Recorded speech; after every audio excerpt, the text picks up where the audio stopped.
What's going on, everybody? What's up? Welcome to the show. So going on with conspiracies, we're actually going to continue this whole series. Tonight we have a special guest. It's one of my close boys. I was in his wedding. I don't know how or why, but I'm not going to question it now. That's the biggest conspiracy of all. Yeah, maybe.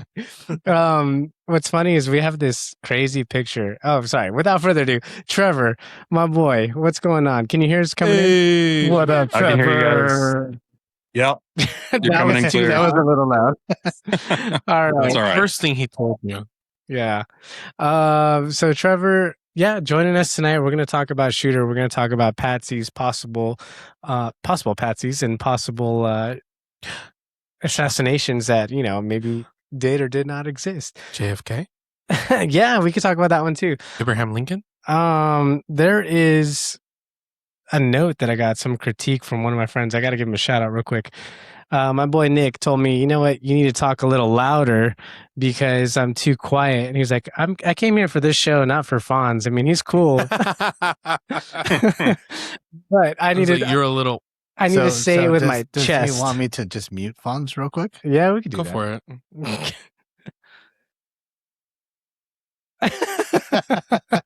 Okay, so the original thing we do, Trevor, we do ratings. So we're going to start with you because you're the special guest. And then this takes you back to Shooter, right? So with Mark Wahlberg, I don't remember what year it came out. I don't remember. Had to be like 2007, 2008, something like that. Yeah. Well, man, he's probably doing a quick Google. 2007. He nailed it. Wow. Dang. Trevor is the shooter. Look at that beard. Okay, so Trevor, what do you rate this? Obviously 10 being the best, 1 being a shit show. Sorry, Mom. I think for nostalgia's sake, I'm going to say an 8.5 because I don't know. I feel like it was one of those cool action movies that came out, when I was in high school. R-rated, Mark Wahlberg. Who doesn't love Mark Wahlberg? And it was just, it was a good, solid action film. Pretty cool plot. Good acting for the most part. And everyone likes sniping. So, yeah, I give it an 8.5. Oh, okay. So to clarify, was that your 8.5 current rating or is this your 8.5 back then? I'm going to say my current rating. Okay, so what I'm would you rate it? I'm nostalgic for the film, so I'm going to say 8.5. Okay. Back when he was 18, though. Yeah, maybe. Dude, it was a 9.5. It was a 10. Yeah. It only got better. It was so good. Yeah. Yeah. I'll go next. Okay. So my rating on this one, let's go back then, I would say 7. Now, 7. There you go. You know what? It's funny. Right. Is it Sam? No, is it Samuel? No. Murtaugh. Who plays Murtaugh, Manny? From Lethal Weapon. Lieutenant Murtaugh, Danny that Glover. actor. Danny Glover? Oh, it is. You're right. Yeah. Thank you. Well, Trevor, that's right. That's why you're here. Whatchamacallit. So is it him that's standing or sitting behind the girl? Manny knows the actress. Kate Mara. That probably came in low. Kate Mara. Yeah. No, you're good. Say with your chest, man. I know, right? So that's the scene, right? The end scene where he's behind her like this and he's like this. And then he just shoots her from whatever the entrance, right? That's that scene I'm thinking about, right?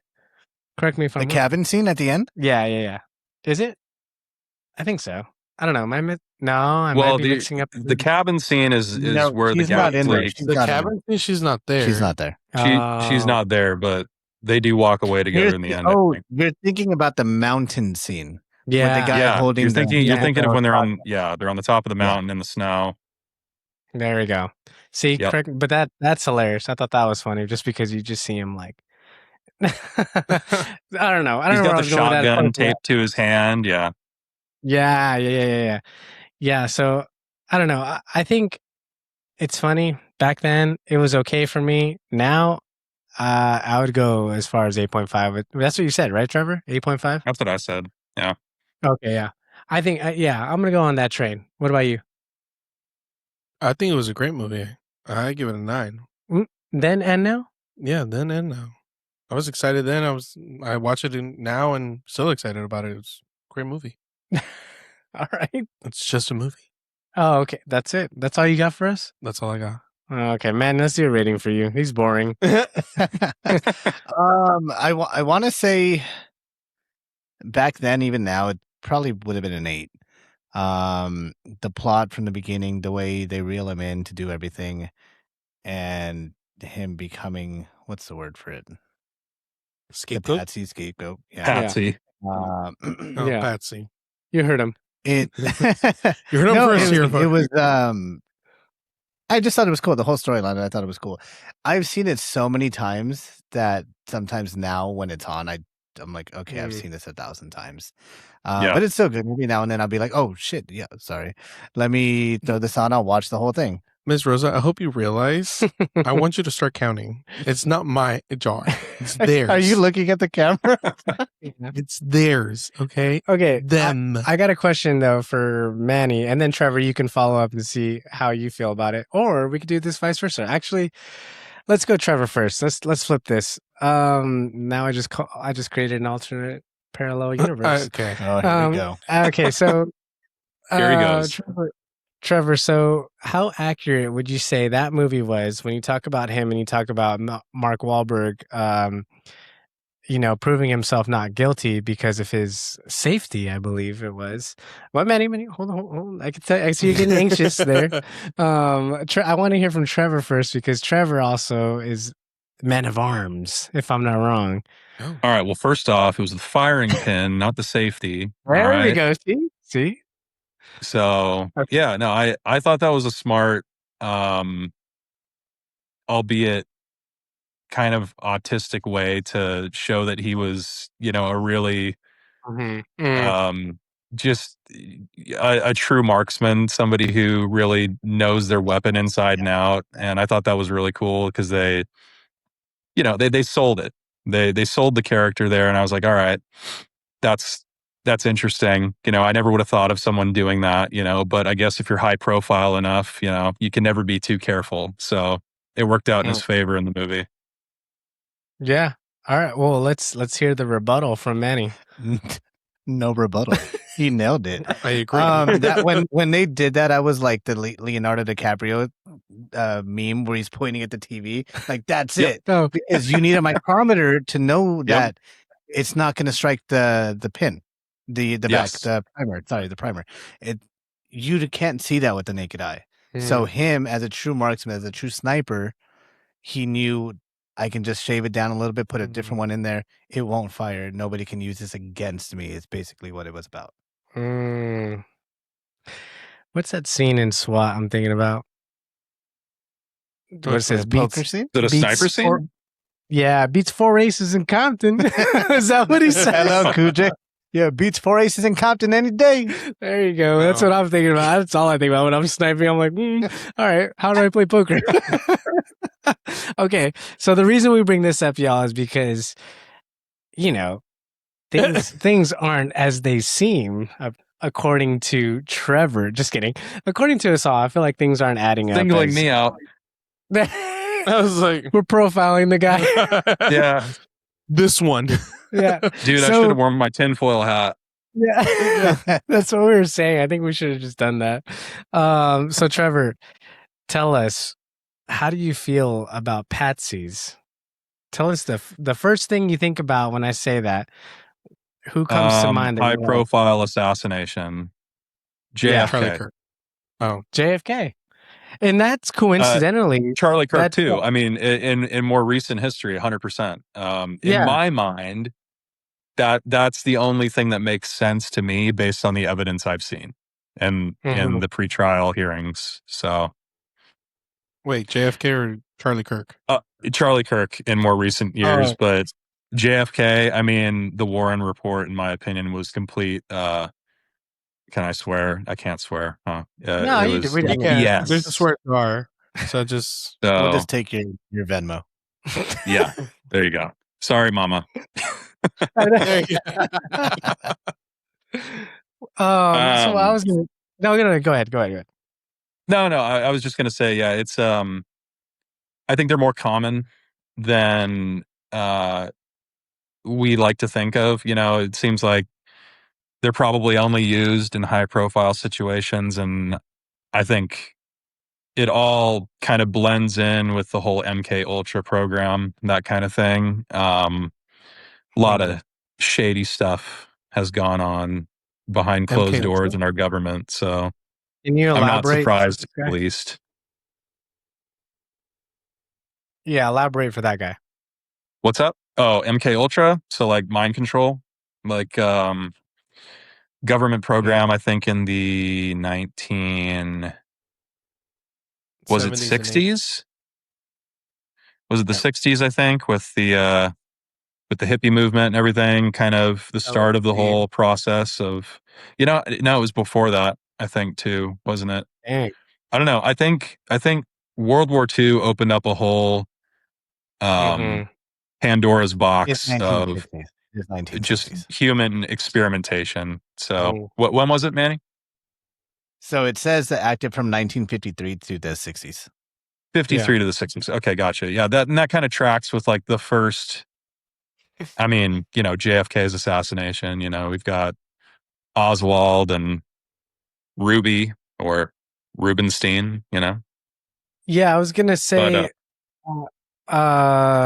Lee. Isn't it Lee Oswald is Mark Wahlberg's character? Coincidentally, I know it's Lee, but isn't his middle Bobby name or last Lee name? Swagger. Oh, Swagger. See, but you got Should've the watched Lee. You got the Lee part. Was that Lee's coincidence? always a Lee. Yeah. Always a Lee. Is that coincidence? I think not. Yeah, were they winking? Were they winking? Yeah. Giving us the old, hey, look what we're doing here. Yeah, exactly. Yeah, they could have been. Yeah, I mean, I don't know. We talk about those assassinations, and let's talk about JFK a little bit more. What's interesting enough is there's some new footage, and I don't know how it's new, but I guess never destroyed, or people who said that they have seen it. It's called AI. That too, exactly. Distraction could be, but there is the one where someone had said when they first seen a video from a newscast that posted, they said that originally when the car passes by, there was a tree in the background, I believe, that wasn't there or that was there. I've heard this. And then in the next In reporting post. or video, in post, and after that, in recording they were saying that there were multiple people who saw it too, and in one original video that got scrubbed, in one original newscasting whatever broadcast it was, they saw the driver, I believe, correct me if I'm wrong, Trevor, turn around and shoot JFK and then come back to driving, and people were freaking out. Yeah, that's one theory. I don't know. You don't. I mean, I don't know how much you dive into this. I was like, okay, continue. He's like, that's possible. So let's talk. I was like, who was in the front seat in front of JFK? Was it a senator? Who was it again? I'm trying to remember. Manny's gonna look it up. But what? JFK? Go ahead. No, the person driving. JFK was in the back seat with his wife. Yeah, and then there was someone JFK sitting was in the back front. seat with his wife. The person in the front, it was just a driver. There were two. There was someone sitting next to. There might have been somebody next to the driver. Hold on. Yeah, it wasn't a senator. It was just like the bodyguard. It was the driver and the bodyguard. Okay. No, the wife is in the back. I thought there was a senator that was also in the car. I might be wrong. Manny's checking right now. But what's your point on that? You were saying? The bullet, the theory you're talking about is they think that he missed his first like one or two shots and he hit the other guy, and then his third shot or second or third shot actually hit JFK. So that explains the whole magic bullet thing, where if it was a single round, it would have had an insane trajectory that just doesn't physically make any sense.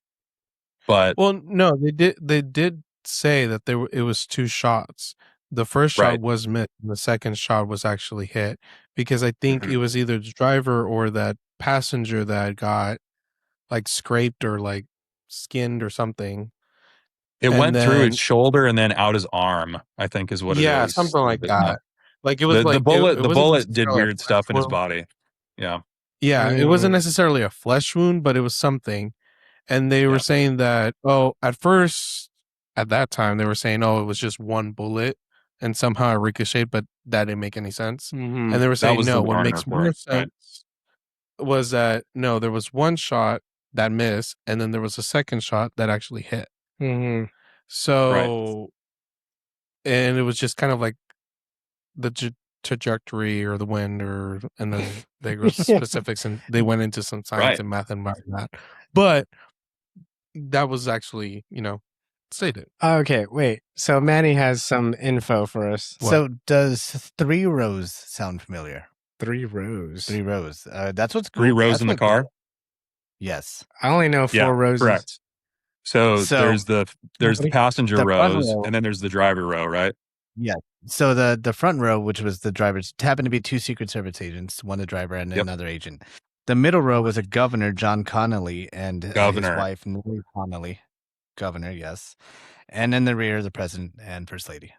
What? It was 3? Yeah. There was a convertible with 3 rows. Dude, those were boats back in the day, man. It was a Ford. It had to be. USA made. Okay, so.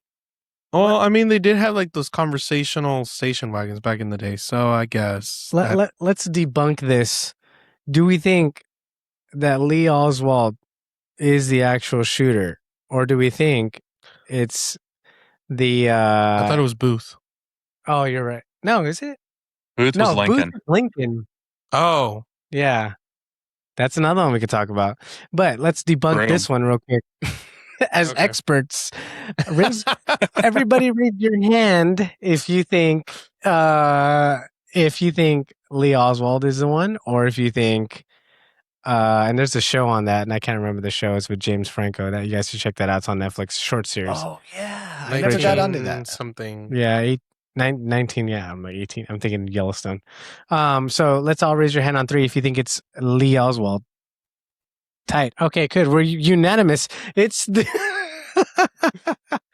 it's the government, man. Yeah, it's the government. Yeah, man. Okay, let's move on to Lincoln. I know you had a lot to say on Lincoln, right? Oh, my dog. You pointing at Trevor? me? Yeah, I'm sorry. Yes, I'm sorry. You know what? I'm actually way less informed on the Lincoln assassination. Sorry, that was me. Sorry, Trevor, I muted you for a second. Sorry. Oh, no, you're good. Yeah, no, I'm just saying I'm way less informed on the Lincoln assassination. I know that Booth allegedly went up behind him in his opera box near the stage, and then point blank shot him in the back of the head after saying something to him, and then jumped off the balcony of the opera box onto the stage, yelled something, and then dipped out, and then was caught. In a barn shot there. Yeah. And then so I think that one's a bit more legit. I do think John Wilkes Booth killed Lincoln. Wasn't there a second person? I think there's a theory on that. Because I don't know. Some people say he botched the shot and then someone else finished him off. I don't know later on, but I think that some people like to say that Booth was, just this political activist or something. And I think it maybe went a little deeper than that. There's some sort of, I read something on it where Booth was involved with some very high profile people, and they used him as an opportunity to, change the levers of power. So I'm more in line with that theory, because a lot of people are just like, yeah, it was just, crazy guy. Yeah, all these claims that, man, these high profile assassinations, it's just some crazy person who disagrees with the person they killed, you know? And I think that's way more unlikely than an organized conspiracy, because most of the time there's way more motive with an organized conspiracy if you dig deep enough. So that's my opinion. Yeah. Let's touch real quick on Damn, I actually agree on that. Yeah, I know. He's level-headed. Say it with your chest, bro. Dang. Let's touch real quick on Charlie Kirk. Just real quick. Give us a minute or two.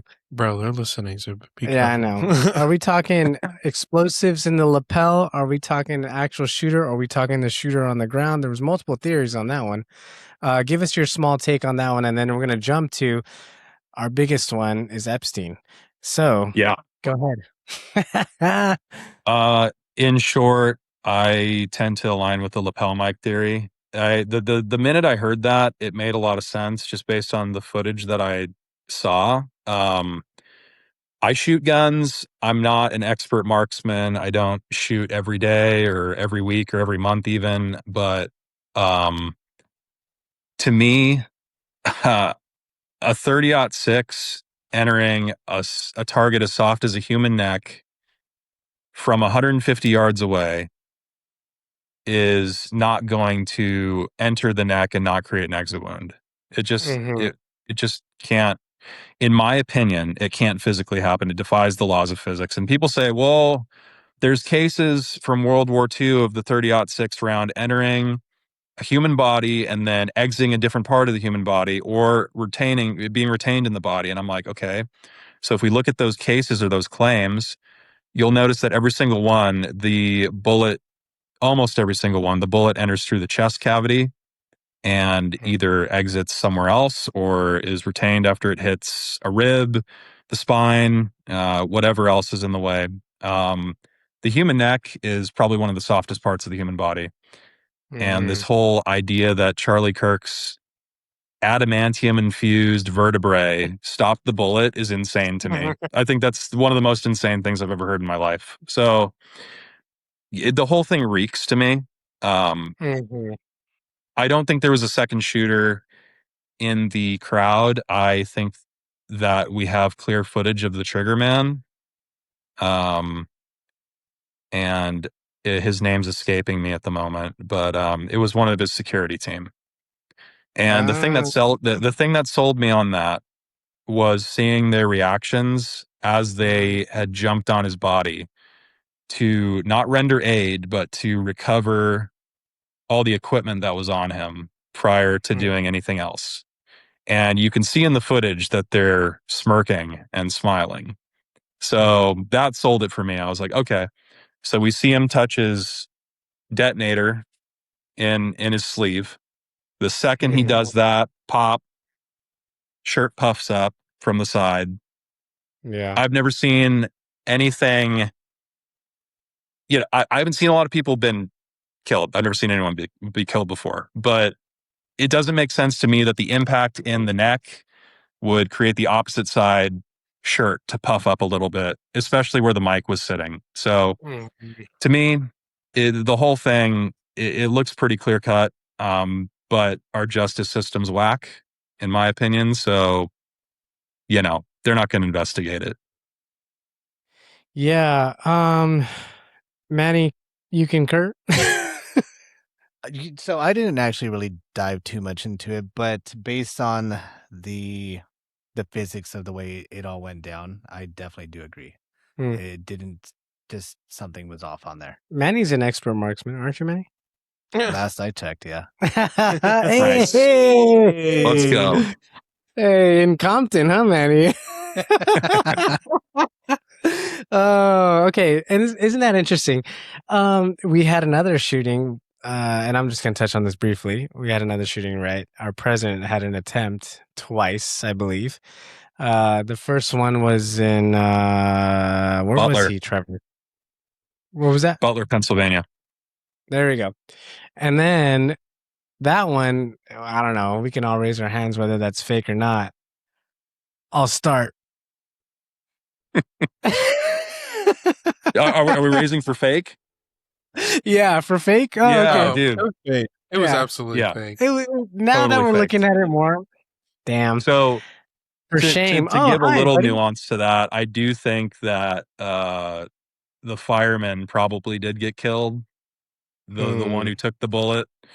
But I don't think that Trump was in the gun sight. It's just my opinion. But the whole ushering the reporters into view of the flag being raised and everyone being on top of him and his ear healing perfectly only a month or two later with no visible scar. I was just like, all right, that's Thomas Crooks, the assassin, having absolutely no digital footprint, and then also being seen in like BlackRock promotional videos. Yeah, dude. It's a little sus. That's crazy. Sorry, my dog is just trying to maneuver his way through the wires and everything. Okay. Now let's move on to the main topic, which is Epstein. Or as the folks, down in the other bay call him, what is it, Trevor? Palm Beach Pete. Palm Beach Pete. What a gangster. Okay, so we have a story about this. Trevor, you could take the helm in a second. As far as I remember and I can recall, is the latest on that is obviously he was in jail. There were some random cops and some other people who showed up, and I believe the president showed up, and then maybe I'm not going to name the people of the tunnels that exist. In certain people areas. Like to dig tunnels. I mean, hey, it is what it is, fine. right? It's fine. They're the Molinators, right? Or is that what he's called? Not the Molinator, the Underminer. The Underminer.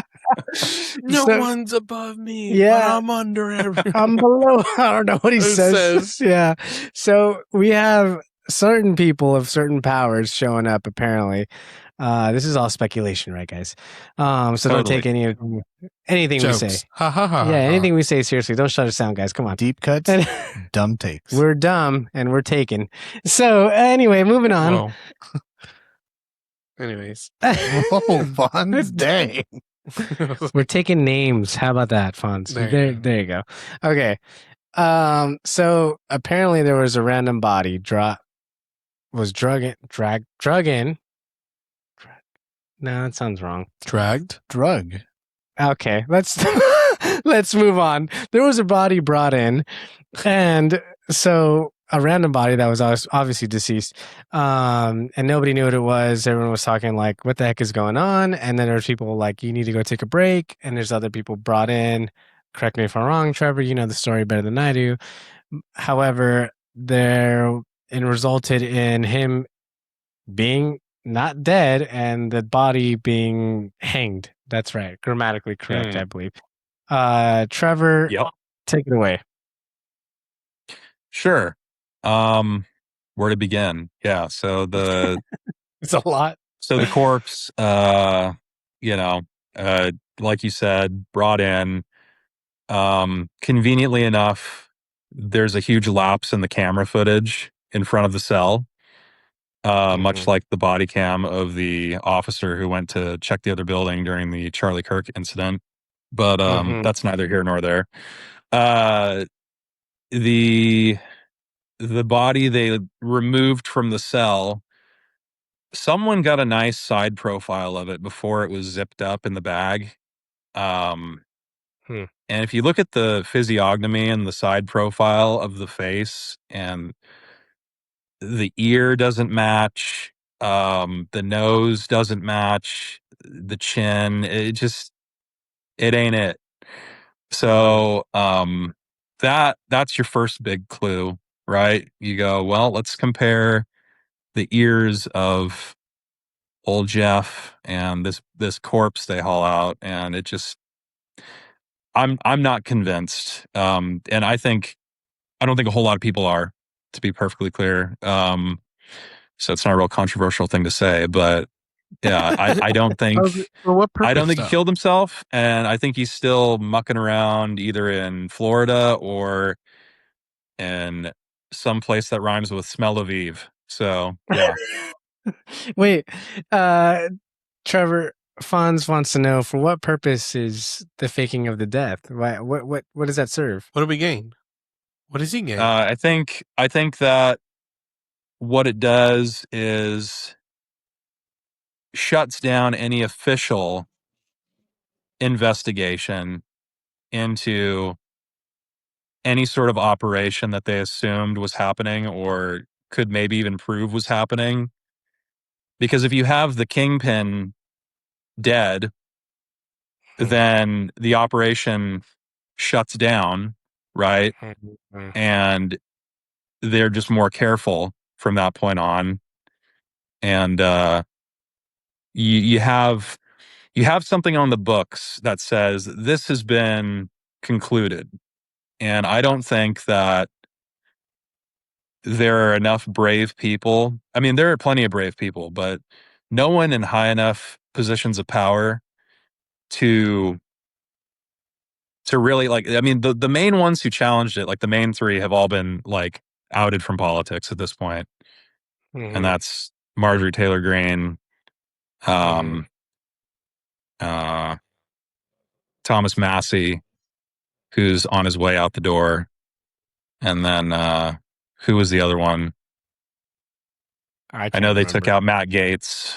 So anyway, there's a couple, not saying that they're fully correct, but anyone wanting to even push for the full files release has been sidelined, and that tells me everything I need to know.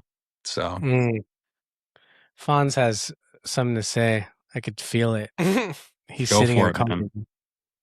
Well, no, I mean, I understand. I get what you're saying, but then if you're the kingpin, self-appointed or appointed, anointed, however, if you really have that much power, if you were really given that much liberty, that much freedom, you're not going to go quietly.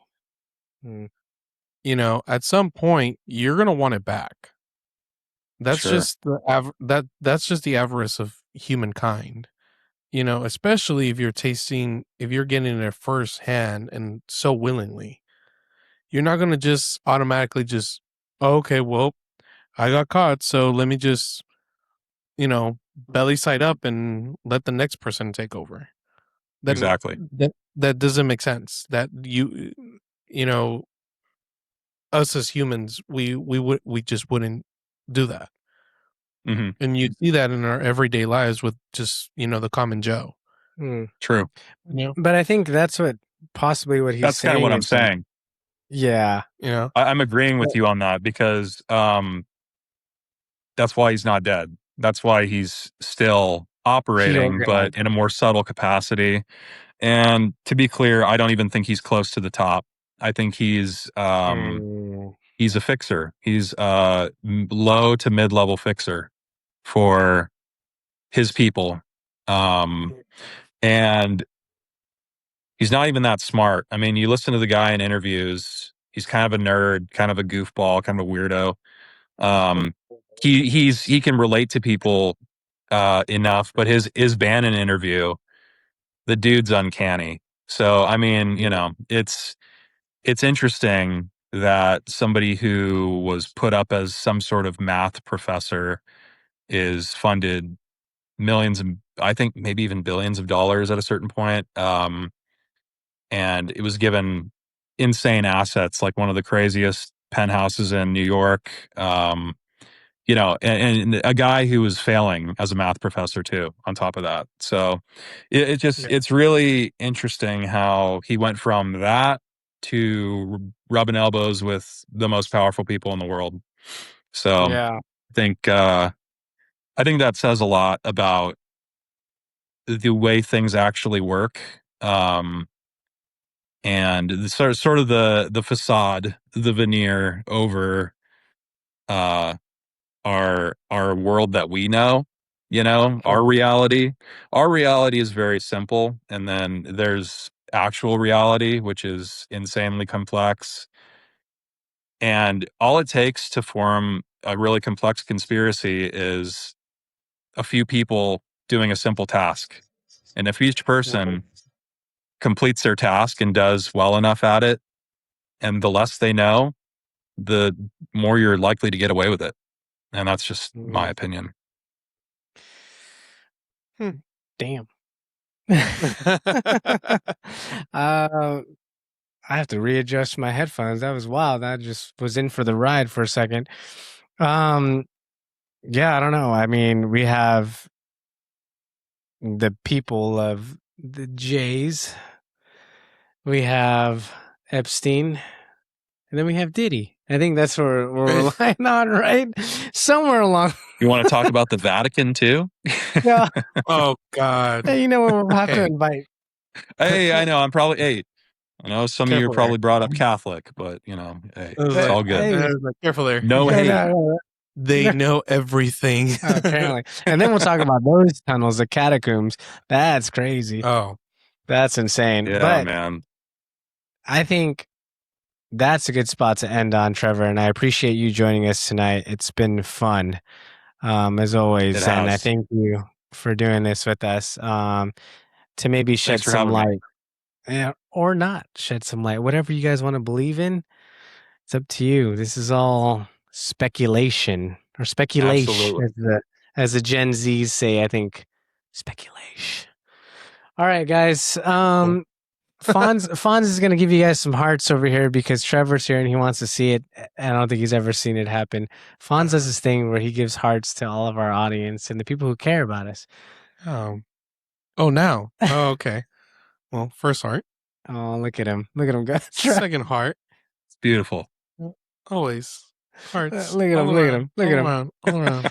Oh, my gosh. So we'll see you, Trevor. Trevor, thanks. All right. Stick around. Thank you for having me. Yeah. It's always a pleasure.